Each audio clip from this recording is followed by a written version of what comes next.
উত্তম প্রস্তাব দিয়েছে রুমিন ফারহানা। রুমিন ফারহানার অনেক সমালোচনা করি, বাট উনি আজ চমৎকার একটা প্রস্তাব দিয়েছেন। যেই এলাকার এমপি সেই এলাকার হাসপাতালেই চিকিৎসা নিতে হবে। কোনো এমপি তার এলাকার বাইরে চিকিৎসা নিতে পারবেন না। জানি না কথার কথা বলছেন নাকি সিরিয়াসলি বলছেন, জানি না বিএনপির হাইকমান্ড ওনার এই বক্তব্যের সাথে একমত কিনা, বাট এই আলাপগুলো শুরু হোক। রুমিন ফারহানা বলেছেন, মানে ওই এলাকার বাকি ক্যান্ডিডেটদেরও এখন এই ওয়াদা করতে হবে জেতার জন্য। এই আইন করার ওয়াদা যে দল দেবে আমি সেই দলকে এবার ভোট দিব।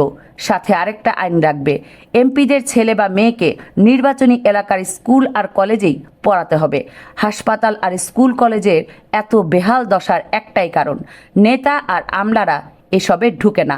ওদের এসবে ঢুকাতে পারলেই কেবল এসবের পরিবেশ আর কোয়ালিটি উন্নত হবে, তার আগে হবে না।